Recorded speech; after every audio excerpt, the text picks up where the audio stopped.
দৌলতপুরে রিফায়েতপুর ইউনিয়নে বিএনপির কর্মী সভা। বিস্তারিত আলী হোসেনের পাঠানো ভিডিও ও তথ্যচিত্রে। কুষ্টিয়া দৌলতপুর উপজেলার ৯ নং রিফায়েতপুর ইউনিয়নের ৭ নং ওয়ার্ড বিএনপির আয়োজনে কর্মী সভা অনুষ্ঠিত হয়েছে। ওয়ার্ড বিএনপির সভাপতি শরীফুল ইসলাম মঙ্গলের সভাপতিত্বে এবং সাধারণ সম্পাদক ইব্রাহিম খলিলের পরিচালনায় সভায় উপস্থিত ছিলেন আবিদ হাসান মন্টি সরকার, নজরুল ইসলাম, ফখরুল ইসলাম, রাজ্জাকেলি মেম্বার, শামসুজ্জোহা কিনু খান, নয়ন খান, ফজরুল হক, শনি সরকার, মিঠু সরকার, নুরামিন, ডাবলু ইসলাম, শরীফুল ইসলাম সহ শতাধিক নেতাকর্মী। এ সময় বিএনপিকে শক্তিশালী করার লক্ষ্যে সকলকে একযোগে কাজ করার আহ্বান করেন মন্টি সরকার। তারও একটা ছিল যে আমি সেক্রেটারি হইতে পারলে অন্তত আমার লোকগুলোকে আমি ধরে রাখতে পারবো, সেই আশায় তার কাছে গেছে, কিন্তু তাকে ব্লাফ দেওয়া হয়েছে। একটা মিথ্যা প্রহসনমূলক একটা ইলেকশন এখানে হয়ে গেল।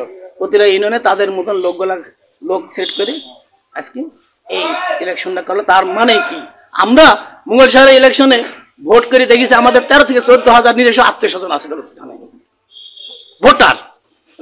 আমাদের খোদ আত্মীয় আত্মীয়, ওর আত্মীয়, আমার এক আত্মীয় তো 5টা আত্মীয় আছে নাকি, 5টা জানাশোনা আছে। এই হিসাব করে আমরা প্রত্যেকটা দুয়ারে দুয়ারে যাই দেখছি, আমাদের হিসাব করে 13 থেকে 14,000 ভোট আমার নিজস্ব আত্মীয় স্বজনের আছে। তাহলে আমরা দুর্বল কিসের? আমার এলাকার লোক যদি খালি আমার সাথে জুড়ে, তাহলে আমরাই তো রাজা, নাকি বলেন? সেই জন্য ভাই আপনাদেরকে এই যে ডাকছে, হলো মানুষ তখন ছুটে যাওয়ার জন্য সবসময় ইয়ে থাকে, বেশি লাভ খুঁজে। আর লাগিয়ে থাকার জন্য যারা বড় গাছ, যারা বড় নেতৃত্ব দেয়, তাদেরকে কিন্তু সেদিকে মনোযোগ দিতে হবে। যাই হোক, যে কোনো কারণবশত এগুলা রাজনীতি হয়ই। আমরা ভালো মানুষের সাথে থাকবো, আমরা নিজেরা ভালো ব্যবহার করব মানুষের সাথে এবং ভালো থাকার চেষ্টা করব। একটা ভালো মানুষের সাথে থাকলে আমার জানা মতে অন্তত ভালো ব্যবহারটা হবে, আর কিছু হোক না হোক ভালো ব্যবহার। মিথ্যা না, কিন্তু আমাদেরকে কিছু কিছু মানুষ দূরে ফেলতে, বুঝছেন? কিন্তু মন্ত্রীর সাথে আমি এ পর্যন্ত আমরা তো কোনো ইয়ের ভিতরে যাইনি নাকি, কিন্তু মানুষ আমাদেরকে দূরে ফেল দেয় খারাপভাবে। এটা মন্ত্রীকেই গুছিয়ে নিতে হবে। এই জিনিসটা, যে জিনিসটা করা হলো, যদি এই জিনিসটা আরো কিছুদিন আগে করা হইতো, আমার মনে বললে যে আরো সুন্দর হতো। আমরা সরকার বাড়ির ফ্যামিলি থেকে, আমাদের জন্মের থেকে আমরা আসি, আমরা ইনশাআল্লাহ থাকবো, জানি। তাই আমরা সবাই তার সাথে থাকবো এবং তার সাথে রাজনীতি থাকবো। মন্ত্রী সরকারের সাথে আসি এবং থাকবো, এই আমার চেষ্টা।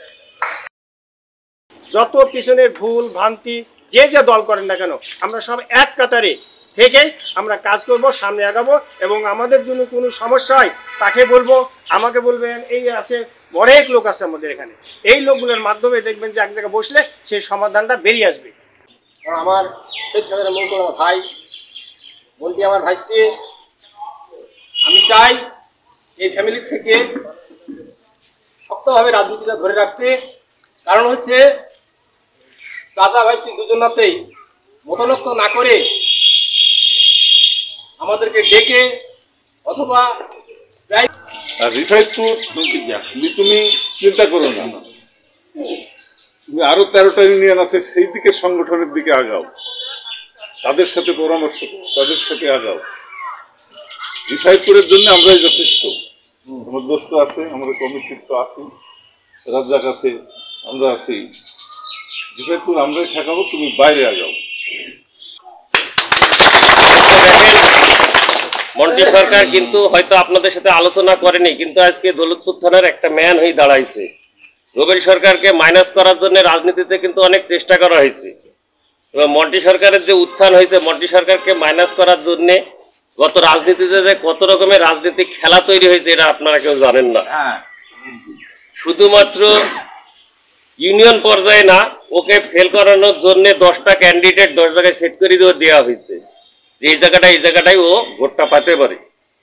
তো আপনাদের কাছে আমাদের একটাই অনুরোধ, দেখেন, আসলে আমি প্রথমে মনে করতাম রাজনীতি আমি পছন্দ করিনি, রাজনীতিকে আমি সবসময় রাজনীতি বিমুখ, রাজনীতি আমার প্রয়োজন নাই, আমি সাদাসিধি জীবনযাপন করব, কারো ক্ষতি করব না, কেউ আমাকে নাড়বে না, আমি এটা মনে করতাম। কিন্তু আমি এখন দেখছি যে না, প্রত্যেকটা ব্যক্তির জন্য রাজনীতি প্রয়োজন। এবং মন্ত্রী সরকারের এই উদ্যোগকে আমি সাধুবাদ জানাই, যে স্থানীয় শক্তি সবচেয়ে বড় শক্তি। এখানে সজ্জা সরকার বলে গেছে গাছের গোড়ায় মাটি কাছের মাটি দিতে হয়। সেই জন্য এই শক্তি এখান থেকে শুরু হবে নারায়ণপুর, এখান থেকে শুরু হবে ঝাউদিয়া, এখান থেকে শুরু হবে হরিণগাছি। তাই আপনারা যে আসছেন মন্ত্রী সরকারের ডাকে, আমি খুব খুশি এবং আনন্দিত। তাই এইরকম উত্তরোত্তর এই মরম রবেল সরকারের ছোট্ট ছেলে এর কথাই আপনারা, এবং সে 200 ভোটও পেয়েছে। সারা দৌলতপুর থানায় 200 ভোট পাওয়া কিন্তু চারটিখানের কথা না, এবং মঙ্গল ভাই যে 83টা ভোট পেয়েছে এটাও কিন্তু একবারে কম না, যে প্রতিকূল অবস্থার ভিতরে এই ভোটটা হয়েছে। এই জন্যে আপনার এই সংগঠনটা ওই যে মন্ত্রী রবেল সরকারের ছেলেকে মনে রেখে আপনারা এর পিছনে যেভাবে যখন যা ডাকবে আপনারা এইভাবে সাড়া দিবেন, ইনশাল্লাহ এই শক্তি বিভিন্ন দেশে ছড়া যাবে। তাই আমি এই বিশেষ কিছু বলার নাই, সবচেয়ে সবাইকে আমি ধন্যবাদ দিয়ে আমার এই সংক্ষিপ্ত বক্তব্য এখানেই শেষ করছি। খোদা হাফেজ। এইভাবেই আপনারা, আমি আপনাদেরকে বলছি যে আপনারা আজকে থেকে আমার রক্তের ভাইয়ের মতো। আমার এই জায়গাটার, এই ইউনিটটার দলমত সবার আমার প্রয়োজন। খালি আপনারা আমার এই ইউনিটটা লোকজন, আমার একটা মিছিল মিটিংকে, আমার একটা সমস্যা বিপদ আপদে আপনারা পাশে এসে দাঁড়ান। ইনশাল্লাহ দৌলতপুর থানার কোনো একটা জায়গায় গেলে আমার থেকে বেশি সংগঠন করার লোক আমার একটা প্রয়োজন, সেটি হচ্ছে আমার এই ইউনিটটায় যারা আছেন দল মত নির্বিশেষে সবাই আপনারা আমার সাথে দাঁড়ান। ইনশাল্লাহ আমরাই আগামী দিনে সবাই থাকবো তো, সবাই